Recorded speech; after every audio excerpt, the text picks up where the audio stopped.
మళ్ళీ ఆయననే పిలిచి మళ్ళీ టికెట్ ఇచ్చారు అంటే ఏం చెప్పదలుచుకున్నారు జగన్మోహన్ రెడ్డి గారు? అంటే మళ్ళీ అవినాష్ రెడ్డి గెలవాలి, అధికారాన్ని వాడుకొని తప్పించుకోవాలి, మళ్ళీ వీళ్ళే చట్టసభలకు వెళ్ళాలా? ఇది అన్యాయం కాదా?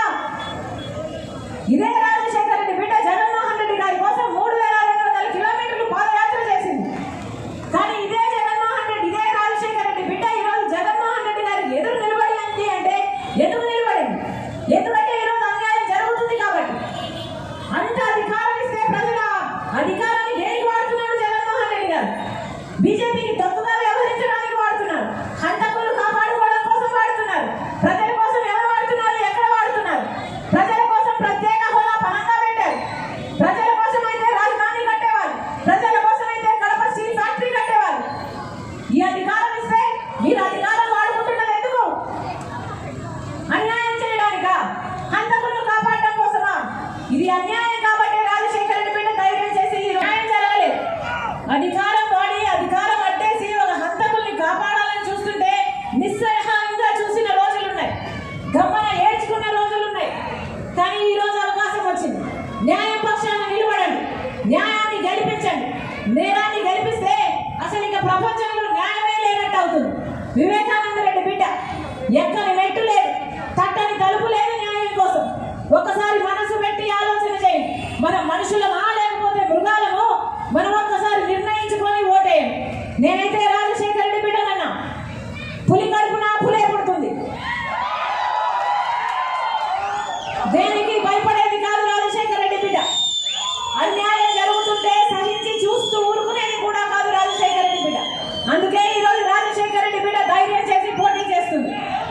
మళ్ళీ చెప్తున్నా, నేను రాజశేఖర రెడ్డి బిడ్డను, నన్ను ఆశీర్వదించండి, రాజశేఖర రెడ్డి బిడ్డను గెలిపించండి. ఈ రాజశేఖర రెడ్డి బిడ్డ మాటిస్తుంది, ఎలాగైతే రాజశేఖర రెడ్డి గారు మీకు ఎంపీలుగా, ఎమ్మెల్యేలుగా, ముఖ్యమంత్రులుగా, నాయకులు సేవలు చేశారో రాజశేఖర రెడ్డి బిడ్డ కూడా మీకు సేవ చేయాలని ఆశపడుతుంది. మీరు గెలిపించండి. మీ ఎంపీగా మీ బిడ్డనైతా, మీ బలమైతా, మీ గొంతైతా మీకోసం కొట్లాడతా. రాజశేఖర రెడ్డి బిడ్డ మీరు గెలిపించండి, మీరు గెలిపించండి. మీ మధ్యనే బతుకుతా, ఈ గడ్డకే నా జీవితాన్ని అంకితం చేస్తా. మళ్ళీ చెప్తున్నా, రాజశేఖర రెడ్డి గారిని మీరు ఆశీర్వదించారు, వివేకానంద రెడ్డి గారిని మీరు ఆశీర్వదించారు. వాళ్లకు మీకు సేవ చేసుకునే అవకాశం ఇచ్చారు. రాజశేఖర రెడ్డి బిడ్డకు కూడా మీకు ఎంపీగా సేవ చేసుకునే అవకాశం ఇవ్వమని రాజశేఖర రెడ్డి బిడ్డ మనస్ఫూర్తిగా ప్రార్థిస్తుంది. అంతేకాదు, ఈసారి కాంగ్రెస్ పార్టీ అధికారంలోకి వస్తుంది కేంద్రంలో. మీరు ఎంపీగా నన్ను గెలిపించండి, కేంద్ర మంత్రి అవుతుంది రాజశేఖర రెడ్డి బిడ్డ. ప్రత్యేక హోదా అయినా, కడప స్టీల్ ఫ్యాక్టరీ అయినా, రాజధాని అయినా, వీటన్నింటిలో రాజశేఖర రెడ్డి బిడ్డ పాత్ర ఉంటుంది.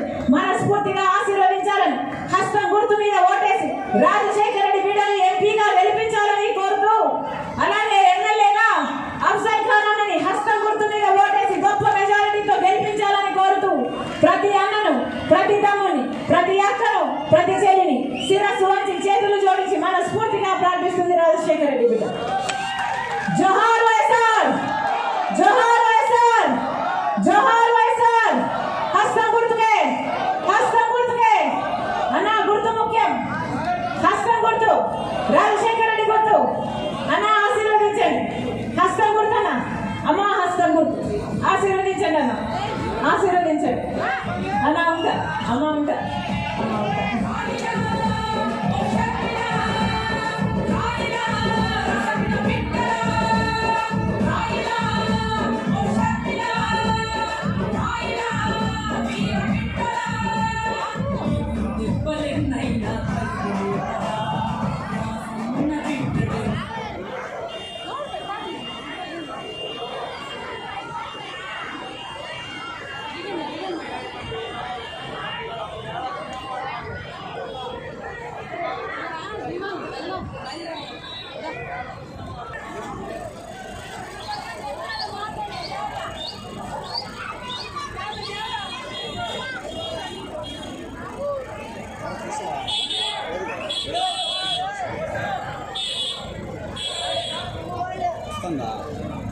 ఈ కెమెరామ్యాన్ అడ్డం వస్తున్నాడు.